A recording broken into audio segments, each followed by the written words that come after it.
Mayor, you won't believe what went down in court today. The most embarrassing moment of Tiffany Henyard's career just unfolded before a packed courtroom with cameras rolling. The judge had barely finished reading the verdict when Henyard stormed out of the room in a fit of rage, creating a scene that could have come straight out of political drama. But what exactly pushed her to this breaking point? Was it the avalanche of corruption allegations finally catching up to her, the shocking financial secrets that were exposed for everyone to see?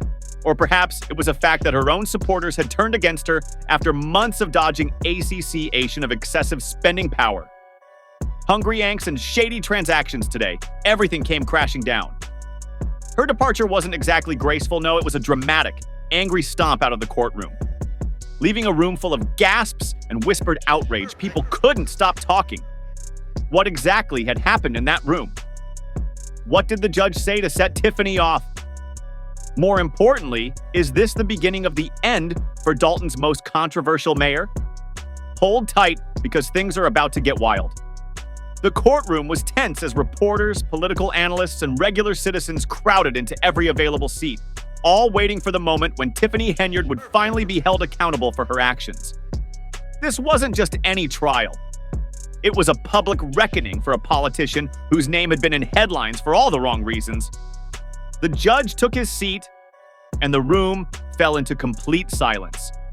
Cameras clicked, pens scratched furiously against notepads, and social media streams exploded with rumors as a prosecutor began detailing the shocking evidence against him. For months, accusations of corruption, abuse of public funds, and abuse of power had been mounted against Henyard. The evidence had reached a boiling point. Tiffany entered the room with noticeably less bravado than usual, a far cry from her former confident, flashy public persona. The usual designer outfits and cocky attitude were gone, replaced by a somber expression as the prosecutor began listing each shady deal, unethical decision, and the taxpayer dollars that had mysteriously disappeared. Tiffany shifted in her seat nervously, stealing glances at her legal team, who were sitting stiffly beside her, fully aware of what was coming next. Then came the bombshell. The prosecutor started detailing the $43,000 Henyard had spent on Amazon, the first-class flights, and the luxury hotel stays. At first, Tiffany sat still as though she thought this would just be another minor inconvenience, maybe a misunderstanding or a politically motivated attack. But as each accusation built upon the last, her confidence started to fade. The evidence was irrefutable, and the people of Dalton, the jury, looked on with expressions of increasing disbelief and disappointment. Things got even worse as the prosecutor unveiled new, damning evidence. Freshly disclosed documents connected Henyard directly to a series of back-to-back transactions that saw public funds being funneled into private accounts. Screenshots of emails, wire transfers, and confidential agreements flashed up on the courtroom screen, leaving the audience in shock. Even some of her most loyal supporters in the room were visibly unnerved. Whispers began to circulate as Henyard's lawyers scrambled desperately trying to account for the overwhelming evidence, but Tiffany's once carefully crafted persona as the fearless, untouchable leader started to crack. Her eyes flickered to the exit, clearly considering making a break for it. It was at this point that the judge's voice cut through the noise, bringing the courtroom back to focus.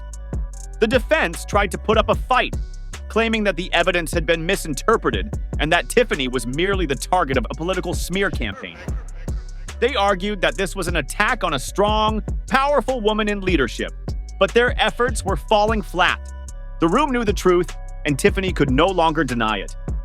The prosecutor, when Anna described a long pattern of manipulation, deceit, and outright fraud, revealed that while Henyard claimed to be a champion for the people, she had been using the town's resources to fund her extravagant lifestyle. Meanwhile, the residents of Dalton were dealing with cuts to essential services, tax hikes, and deteriorating infrastructure. As the truth sank in, the outrage in the room was palpable, and then came the final blow. A key witness, once a trusted member of Henyard's inner circle, took the stand. The courtroom held its breath as this longtime ally turned accuser began to expose the toxic culture behind the scenes. There were tales of corruption, intimidation, and threats against anyone who dared to speak out. It wasn't just a political scandal, it was the unraveling of a regime built on deceit and fear. Tiffany's face froze, a mixture of shock and fury washing over her. She had always believed she could talk her way out of anything. She had convinced herself she was untouchable, that no one could break the narrative she had carefully constructed. But as the walls of evidence closed around her, she realized this time was different. The judge called for a break, giving both sides a chance to regroup before the final decision was read. Tiffany stood up from her chair, gripping the edge of the table as if she might tear it apart. Her lawyers tried to calm her down, but Henyard wasn't known for sitting quietly. She had built her career on dominating every situation. But as she stormed out of the courtroom, her reputation was in ruins, and she was about to learn just how hard it is to escape the truth. Attention in the room had reached its peak, and while the trial may have ended for the moment, one thing was clear. This was just the beginning of Tiffany Henyard's downfall. The question now is, how far will the scandal reach? And will Dalton ever recover from the mess she created? The courtroom was a powder keg of tension.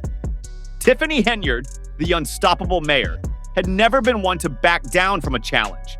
But today, as the evidence stacked against her, it seemed like everything was unraveling. The room fell into an eerie silence as Tiffany's outburst echoed through the courthouse. She had always prided herself on controlling the narrative, making herself a center of attention with her commanding presence. But this time, she did the exact opposite when the judge stood to leave. Tiffany leaped to her feet and shouted, "This is a setup! This is all lies! You just can't handle a powerful black woman with strength!" The prosecutor, unfazed, folded his arms and watched as she imploded. The courtroom erupted in chaos, with reporters scrambling to record the outburst.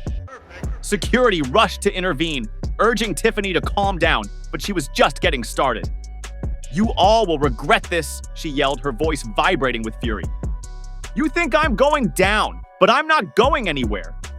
She stormed toward the door, but as she reached it, the atmosphere in the room shifted. A group of federal agents who had been silently observing from the back suddenly stepped forward. Tiffany froze. The defiant expression that had once marked her every move now gave way to something much more vulnerable. Genuine fear. The lead agent raised a document in front of her saying, "We need you to accompany us, Tiffany Henyard." The room fell into complete silence. Even her most devoted supporters were struck mute. The woman who had once dominated every room she entered using strength as her weapon now stood cornered. Frozen at the door of the courtroom, Tiffany had imagined many things today. Tough questions, negative news, maybe even a preliminary decision from a judge. But not this. Not the arrival of federal agents. They weren't just there to observe. They had a mission, and that mission was her.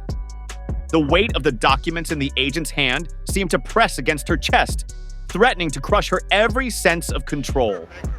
Her fist clenched. She squared her shoulders, refusing to let them see her fear. "This is harassment, political persecution," she snapped, her voice ringing in the otherwise quiet courtroom.